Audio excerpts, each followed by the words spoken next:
Flashing red and blue lights painted the dark street with an eerie glow, casting long shadows that seemed to stretch endlessly into the night. 17-year-old Jalen Carter stood frozen, his hands trembling as they hovered shoulder-high above him. His chest heaved, each breath shallow yet desperate, as if trying to outrun the suffocating weight of panic pressing down on him. "What are you doing in this neighborhood, boy?" Officer Daniels barked, his voice cutting through the cold. Air like a blade. His partner, Officer Reed, loomed beside him, gripping his baton so tightly that his knuckles gleamed white under the flickering lights. Jalen stammered, struggling to string words together. I was at practice, just heading home." His basketball bag hung loosely from one shoulder, its worn leather straps digging into his skin. He could feel the sweat cooling on his back, though it wasn't just from running drills earlier.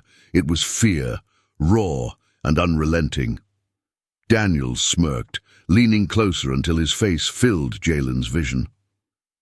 "You fit the description," he said, his tone dripping with disdain.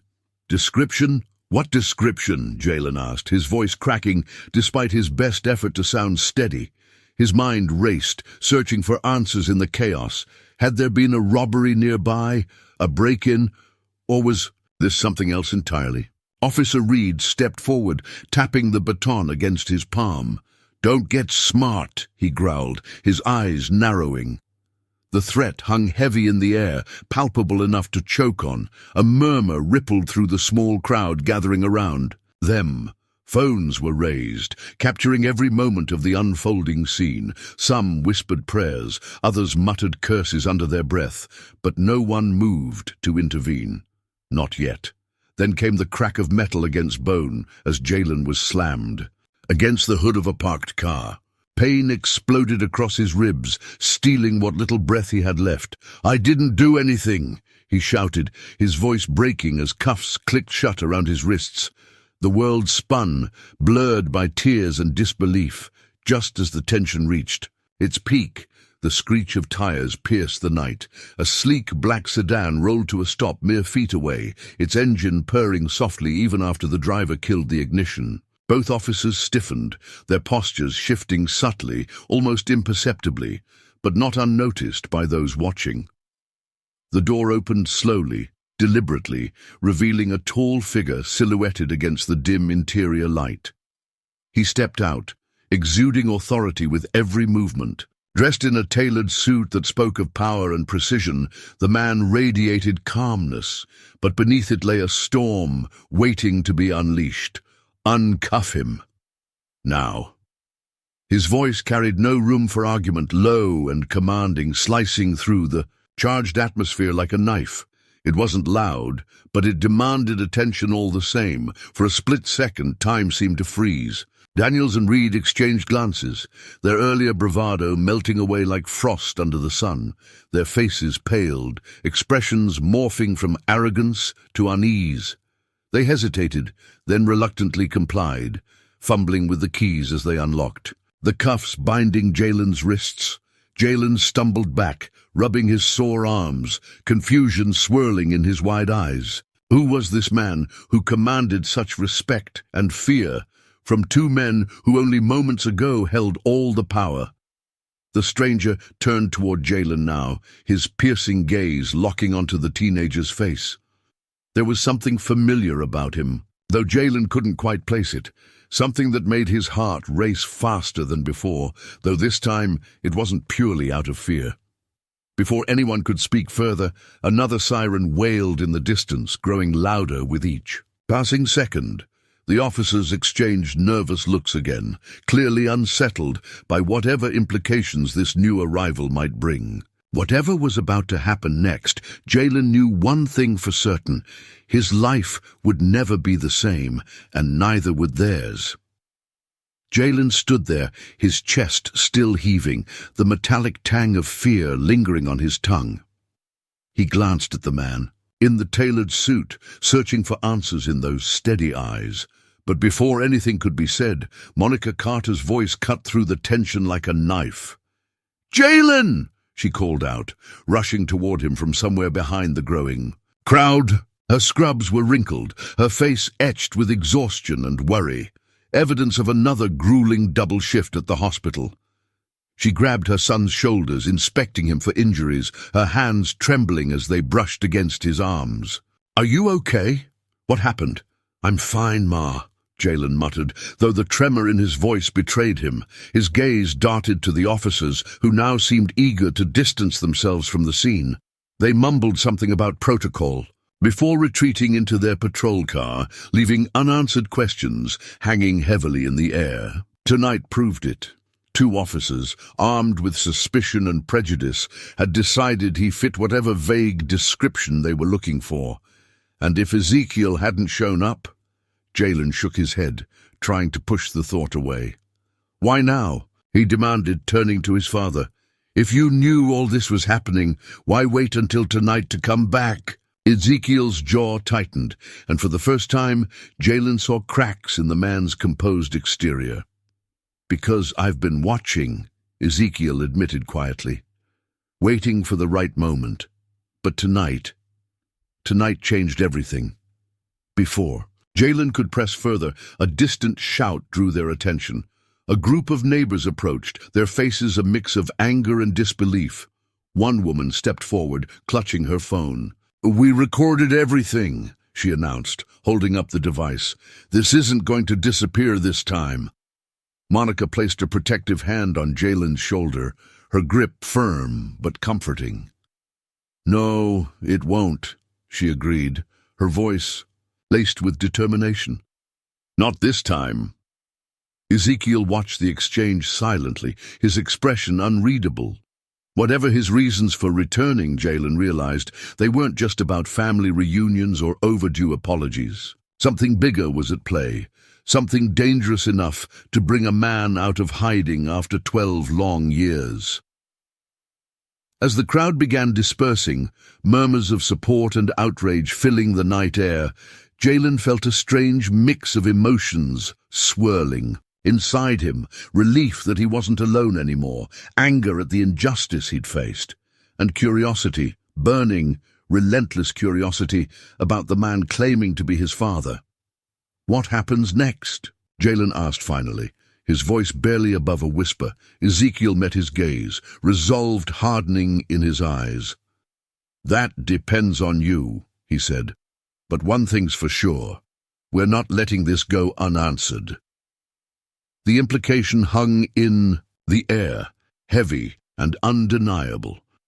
Whatever battle lay ahead, Jalen knew he wouldn't face it alone. Not anymore. Jalen's thoughts drifted back to earlier that day, memories bubbling up unbidden as he tried to make sense of everything that had happened since. It wasn't just tonight. It was always something, wasn't it? A slow accumulation of moments that chipped away at his patience, his pride, his belief in fairness. He remembered walking into the corner store with Malik, their laughter ringing out as they debated which snacks would best fuel their post-practice energy crash. But the moment they stepped inside, the atmosphere shifted. The cashier, a middle-aged white woman with thin lips and sharper eyes, watched them like hawks from behind the counter. Her gaze followed their every move, lingering too long on Jalen's basketball bag, slung carelessly over his shoulder. "Yo, why is she looking at us like we are about to rob the joint?" Malik whispered under his breath. Though there was no real humor in his tone, Jalen shrugged, forcing a grin. "Probably thinks I'm chasing the place for my next big heist," he joked, but the words felt hollow even as they left his mouth. He knew better than to call attention to it, to give her any excuse to escalate whatever bias she'd already decided they deserved. When it was finally their turn to pay, Jalen handed over his card without hesitation. He'd checked his balance. Earlier that morning, he knew the funds were there, but the cashier swiped it once, twice, then offered him a tight-lipped smile that didn't reach her eyes. "Card declined," she announced loudly enough for everyone within earshot to hear. "Try again." Jalen frowned, heat creeping up the back of his neck. "That's not possible. Can you run it again?" She sighed dramatically. as if his mere presence was an inconvenience. Already did, 3 times. She held up the card like it was evidence of some moral failing. Maybe try cash. Behind him, an older white man muttered loud enough to be heard, figures. The comment landed like a punch to the gut, sharp and unexpected. Jalen clenched his fists, nails digging into his palms. He wanted to turn around, to confront the man, to demand an explanation. But what good would it do? What could he say that wouldn't confirm every stereotype they already believed about him? Malik nudged him gently, pulling him back from the edge. "Man, forget it, let's go." His friend's voice was low, steady, grounding. Jalen nodded stiffly, fumbling in his pocket for crumpled bills instead. As they left the store, the bell, above the door, jingling mockingly behind them, Malik shook his head. Same old mess, huh? Later, on the train ride home, Jalen thought he'd escaped the weight of the day, but prejudice has a way of finding cracks in your armor when you least expect it. An elderly white woman sat across from him, clutching her purse tightly against her chest the moment he took a seat nearby. She glanced at him sideways, her lips pressed into a thin line, before pointedly looking away. "Man, you gotta stop letting this stuff get to you," Malik teased half-heartedly, noticing Jalen's jaw tighten. "You used to this by now." "I am," Jalen muttered, forcing a laugh that sounded more bitter than amused. "Doesn't mean it's right." Malik leaned back, his expression softening. "Nah, it ain't. But what you gonna do, change the world overnight?" The question lingered between them, unanswered, because how could he change anything? How could anyone fight against something so deeply ingrained, so pervasive, that it seeped into every interaction, every glance, every muttered remark? All Jalen had ever done was try to keep his head down, work hard, stay out of trouble. Yet, here he was, facing yet another reminder that none of that mattered. Not really. Now, standing in the aftermath of tonight's chaos, those moments replayed in his mind like a broken record, each one a tiny cut, slicing deeper than the last. And Ezekiel, his father, was watching him intently, as if reading every thought flashing across his face. "You think this is new?" Ezekiel asked suddenly, breaking the silence. His voice was quiet, but carried the weight of someone who'd lived through far worse. "What happened tonight? What you dealt with today? It's been happening for generations. Longer." Jalen bristled, defensive, despite himself. "Yeah, well, knowing that doesn't exactly make it easier."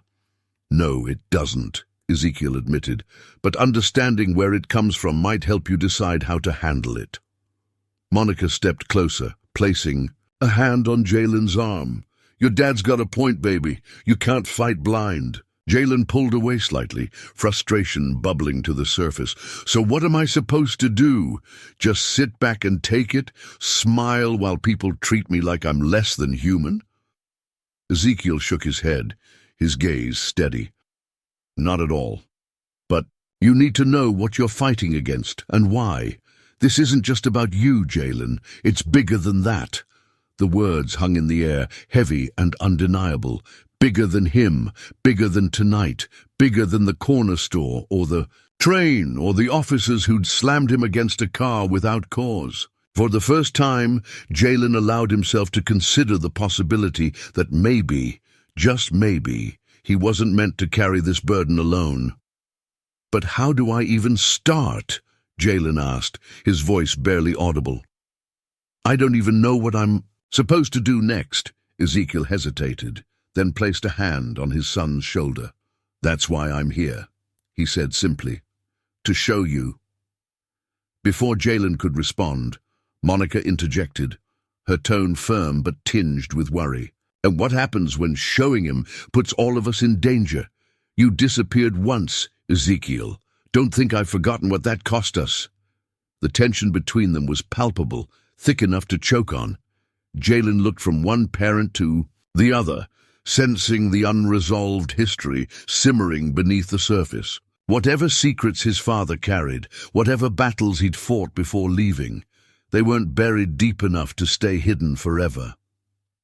As the crowd continued to disperse and the night stretched onward, Jalen realized that the answers he sought wouldn't come easily.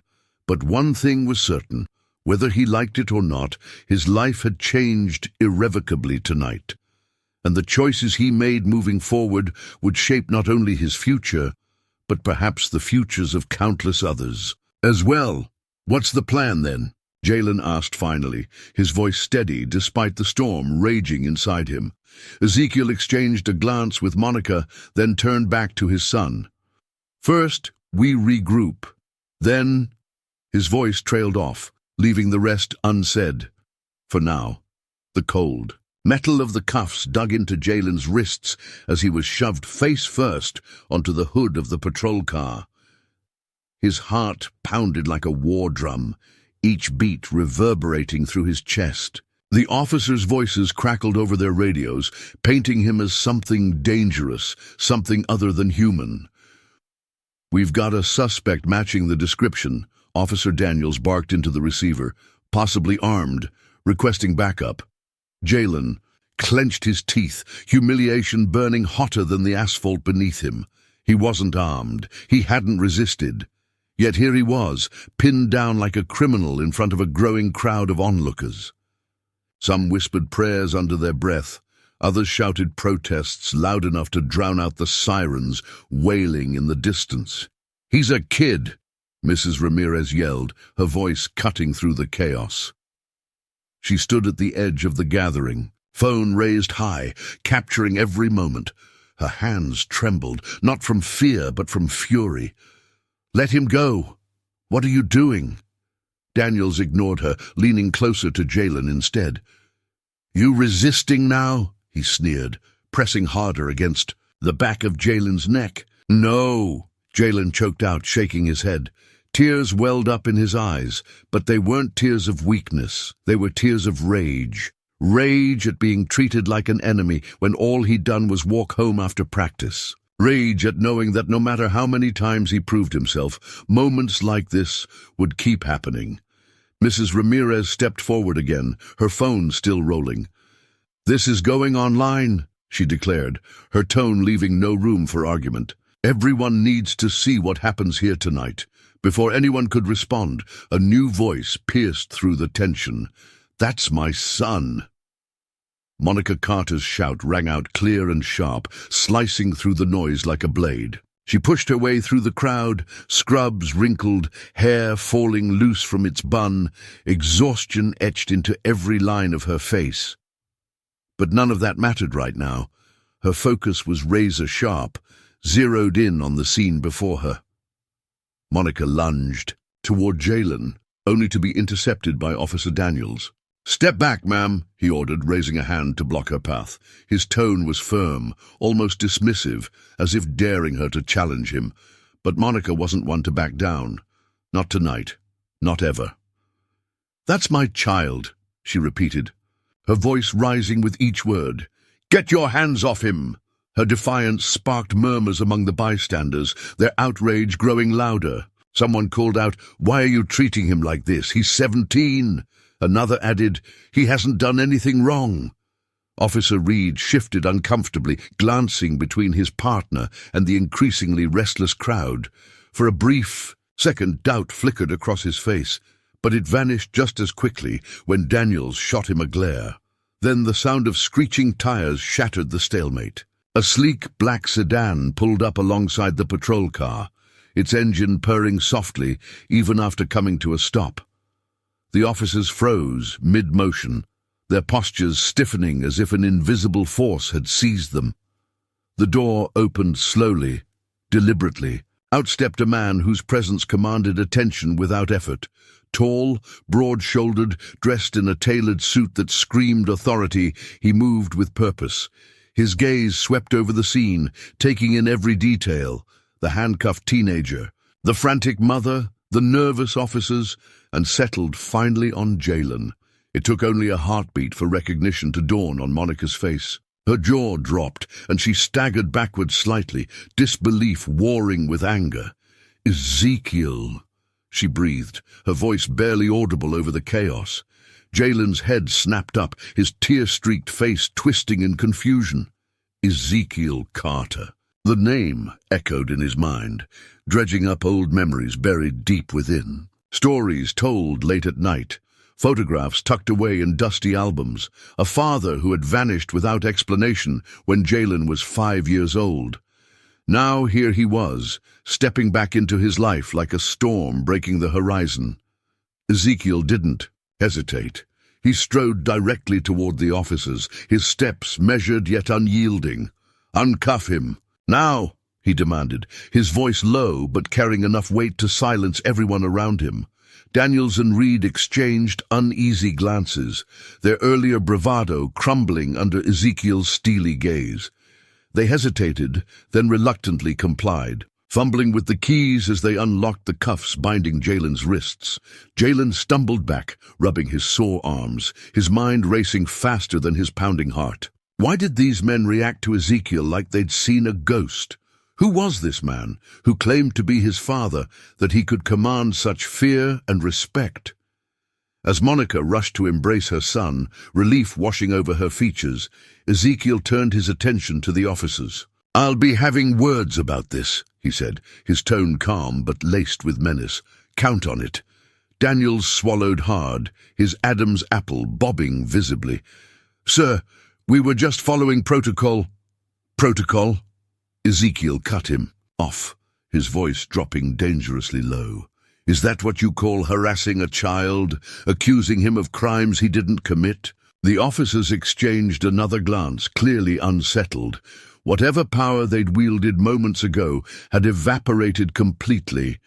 They muttered vague apologies before retreating to their patrol car, eager to put as much distance between themselves and Ezekiel as possible. Monica pulled away from Jalen, turning to confront Ezekiel. "What are you doing here?" she demanded, her voice trembling with emotion. "After all these years, you show up now, when our son is humiliated in front of everyone?" Ezekiel met her gaze steadily, though there was a flicker of guilt in his eyes. "I know I have a lot to answer for," he admitted quietly, "but trust me, Monica, this isn't a coincidence. Things are escalating, and Jalen is at the center of it." "What do you mean, escalating?" "Jalen," asked, his voice cracking slightly, "what does any of this have to do with me?" Ezekiel hesitated, glancing at the crowd still lingering nearby. Phones were still recording, capturing every word. He leaned closer, lowering his voice. "Not here. We need to talk somewhere safe." Monica crossed her arms tightly over her chest, skepticism written all over her face. "Safe? From what? You think whoever sent those officers is just going to let this slide?" "I don't think they will," Ezekiel replied grimly, "which is why we need to move, now." Before anyone could argue further, a distant siren wailed, louder, growing closer with each passing second. Ezekiel's expression hardened, his resolve solidifying. "We're running out of time," he said urgently. "Come with me, both of you." Jalen looked to his mother, uncertainty swirling in his wide eyes. Monica hesitated, torn between mistrust and desperation. Finally, she nodded curtly. "Fine, but you owe us answers, Ezekiel, all of them." Without another word, Ezekiel gestured toward his car. As they made their way through the dispersing crowd, whispers followed in their wake. Questions lingered unanswered, for now. But one thing was certain. Whatever battle lay ahead, Jalen realized he wouldn't face it alone. Not anymore. Yet even as they climbed into the sedan, pulling away from the chaos left behind, Jalen couldn't shake the feeling that tonight was only the beginning. The air crackled with tension as Senator Marcus Carter removed his sunglasses, revealing eyes that seemed to pierce through every lie, every excuse, every ounce of misplaced authority in the officer's trembling stances. His presence transformed the scene entirely. Gone was the uncertainty, replaced by a palpable shift in power dynamics. Officer Reed's voice faltered, his words dissolving into silence as recognition dawned across his face. Fear followed swiftly on its heels. Marcus didn't wait for them to finish their stuttering attempts at composure. He stepped forward, each movement deliberate and commanding. "Uncuff my son, now." The order wasn't shouted. It didn't need to be. It carried the weight of someone accustomed to being obeyed without question. Officer Daniels hesitated, his grip tightening reflexively around the handcuffs still binding Jalen's wrists. But one glance at Marcus's unyielding expression shattered whatever resolve he had left. With clumsy urgency, he fumbled with the keys, unlocking the cuffs and stepping back as if afraid proximity might invite retribution. Jalen stumbled slightly as the metal fell away, his hands instinctively moving to rub the raw skin where the cuffs had dug in. His heart raced, not from fear anymore, but from disbelief. This man standing before him, exuding authority so effortlessly, was the same man whose name he'd only heard whispered in old stories. The same man whose face occasionally flashed on TV during news reports about civil rights legislation or high-profile court cases. And now, here he was, demanding justice for him. "Is this how you protect and serve?" Marcus asked, his tone deceptively calm, but laced with an edge sharp enough to cut glass. His piercing gaze swept over the two officers, pinning them. Under scrutiny they clearly weren't prepared to endure. By slamming innocent children against cars, by treating them like criminals because of the color of their skin. Neither officer dared respond. Their earlier bravado had evaporated completely, leaving behind nothing but hollow apologies muttered under their breath. Officer Daniels shifted uncomfortably, while Reed stared at the ground, avoiding eye contact altogether. Marcus ignored their feeble attempts at justification. Instead, he pulled out his phone, scrolling briefly before dialing a number.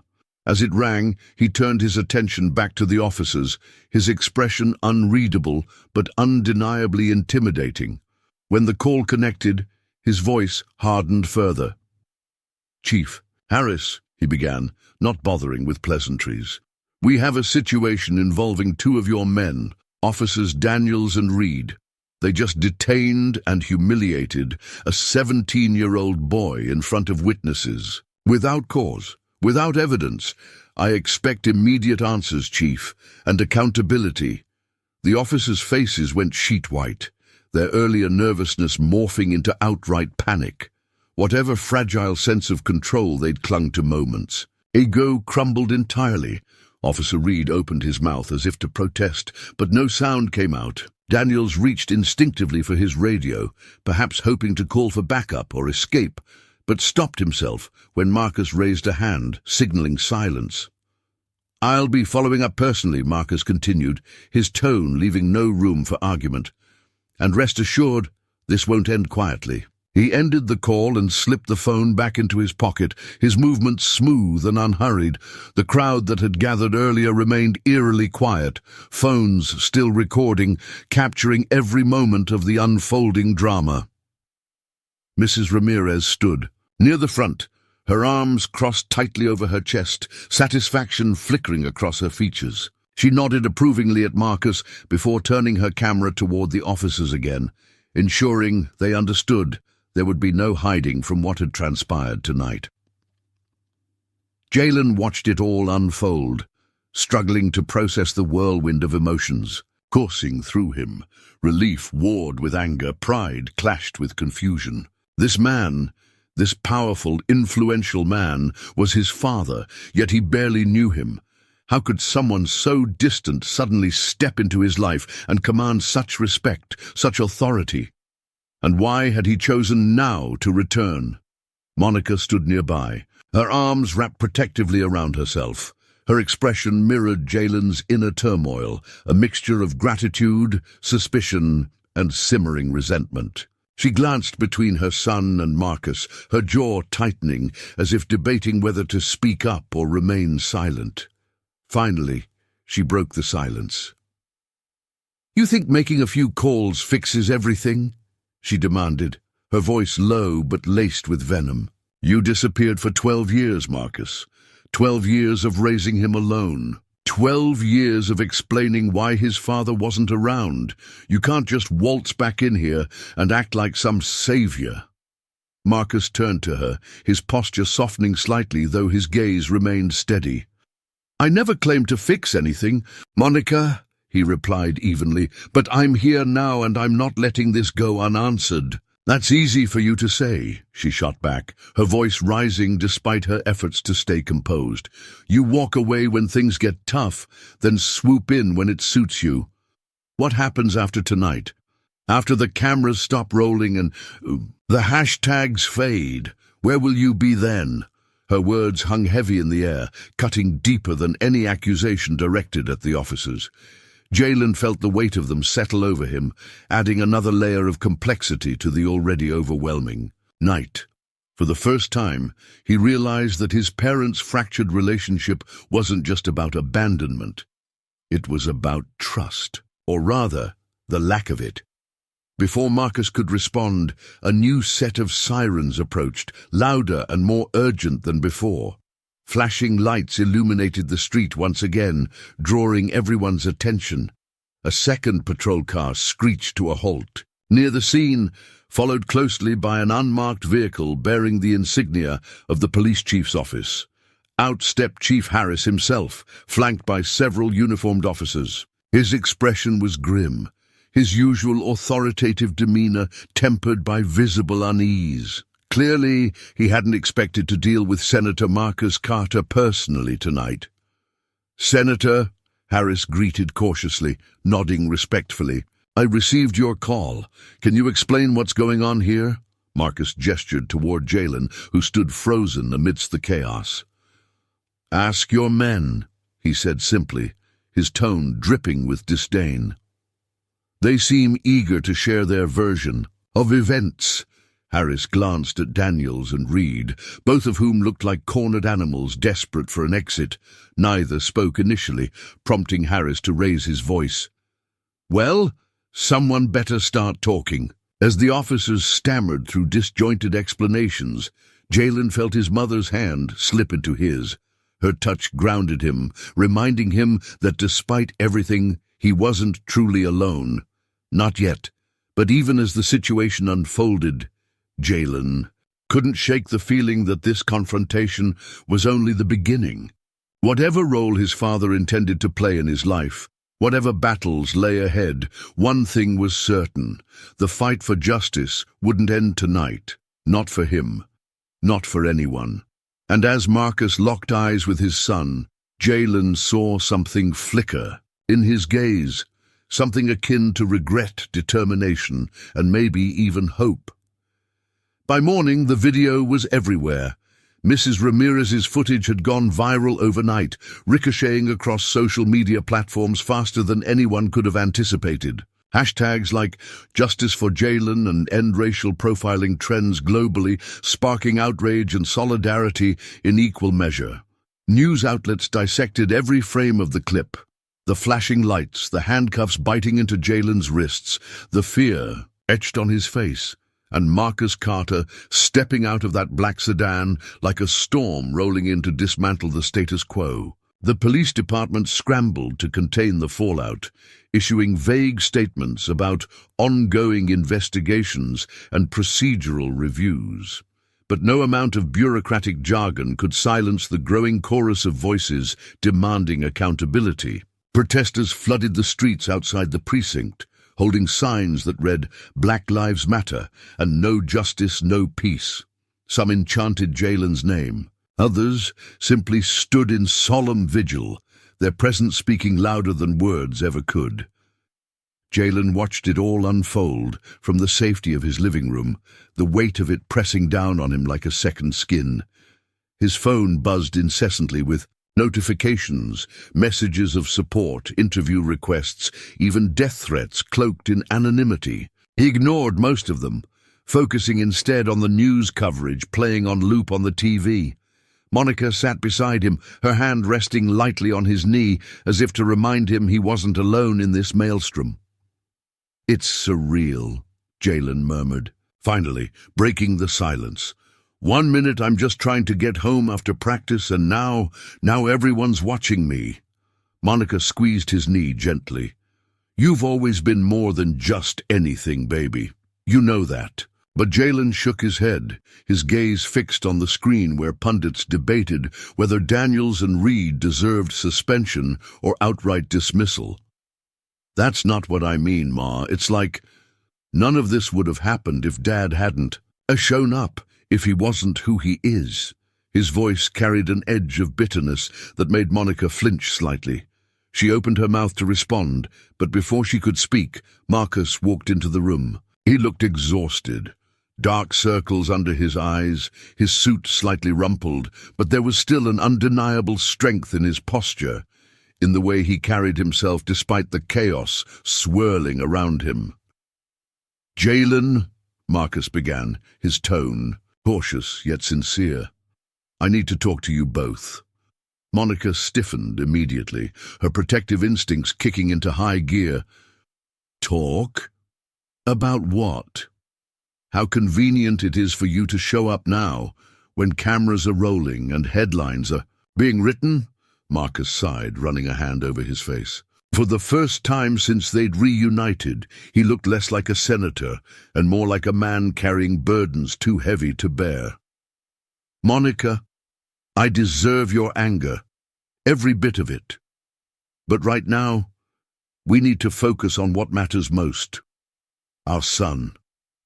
"Our son?" Monica shot back, her voice rising. "You don't get to call him that after 12 years of silence? Why now? Why come back now?" Marcus hesitated, glancing at Jalen. When he spoke, his voice was softer, tinged with regret.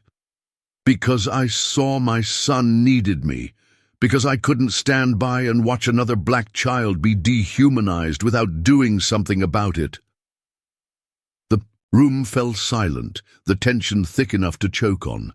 Jalen stared at his father, searching for cracks in the carefully constructed facade. Was this real? Or was it another performance, another calculated move by a man who thrived in the spotlight? "You think showing up fixes everything?" Jalen asked finally, his voice trembling with emotion. "You think making a scene makes you a dad?" "No," Marcus admitted quietly. "I don't, and I can't undo the past, Jalen. But I can try to make things right moving forward. Starting today." Jalen clenched his fists, frustration bubbling beneath the surface. Part of him wanted to lash out, to demand answers for every unanswered question, every broken promise. But another part, the part that had grown up swallowing injustice because fighting felt futile, knew this wasn't just about them anymore. This was bigger than family drama, bigger than personal grievances. Outside, the protests grew louder. Chants echoed through the neighborhood, reverberating off buildings and filling the air with purpose. Jalen turned toward the window, watching as strangers marched together in solidarity. They weren't marching for him specifically. They were marching for everyone who didn't have a powerful father to save them, everyone who wouldn't get a second chance. He turned back to Marcus, resolving hardening in his chest. "If you're serious about making things right, then prove it. Use your platform, not just for me, but for all of us." Marcus nodded slowly, understanding dawning in his eyes. "I will, whatever it takes." It wasn't forgiveness, not yet, maybe not ever, but it was a start. Later that evening, Jalen found himself standing behind a podium at a press conference organized hastily by Marcus's team. Cameras flashed, reporters shouted questions, and the crowd stretched far beyond what he'd imagined. Standing there, microphone in hand, Jalen felt small yet significant, a single voice amplifying countless others. "I shouldn't have to be someone's son to be treated like a human being," he said, his voice steady despite the nerves clawing at his insides. "What happened to me isn't unique. It happens every day to kids who don't have lawyers, or politicians, or viral videos to protect them. So while I'm grateful for the attention this has brought, I'm not here for myself. I'm here for them, for everyone who deserves justice but doesn't know how to ask for it. The crowd erupted into applause, cheers ringing out like a symphony of hope. Jalen stepped back from the podium, his heart pounding but his mind clear. This wasn't the end. It was barely the beginning. There would be more battles to fight, more systems to challenge, more hearts and minds to change. As he rejoined his parents, Marcus placed a tentative hand on his shoulder. "You did good, son," he said softly. Jalen met his gaze. Emotions, swirling too complexly to put into words. "Don't call me that unless you mean it," he replied evenly. Marcus nodded, accepting the rebuke without argument. "Fair enough." Monica slipped her arm around Jalen's waist, pulling him close. "Whatever happens next, we'll face it together," she promised. "All of us." For the first time in days, Jalen allowed himself to believe her, not because everything was resolved, not even close, but because he realized the fight ahead wouldn't be fought alone, and sometimes that was enough to keep going. But the story wasn't over, not by a long shot. As the echoes of Jalen's speech faded into the night, a lingering question hung in the air, not just for him, but for everyone who had witnessed his story unfold. What would you have done in Jalen's situation? Would you have stayed silent, swallowed the injustice, and hoped it wouldn't happen again? Or would you have spoken up, demanded answers, and risked everything to stand your ground? The truth is, none of us should ever have to face that choice. No one should be forced to prove their worth or fight for their humanity because of the color of their skin. Yet here we are, still grappling with systems built on inequality, still watching lives derailed by prejudice, masquerading as protocol. So how do we stop this from happening again? How do we ensure that no child has to grow up carrying the weight of fear simply for existing? The answer starts with us, with speaking out when we see injustice, with educating ourselves and others about the realities so many face daily, with holding those in power accountable, not just today, but every day moving forward. If Jalen's story resonated with you, if it made you angry or inspired or hopeful, then take a moment to act. Comment below, what steps can we take to create real change? Like this video, to show your support for equality and justice. Share it with your friends, your family, your community, because awareness is the first step toward action. And remember this: no one should need privilege to be treated with dignity. Not Jalen, not anyone. Dignity isn't earned. It's a birthright. It's time we start treating it that way, because the fight doesn't end here, it begins with all of us. Together, let's make sure stories like Jalen's become the exception, not the rule. What will you do to help make that happen?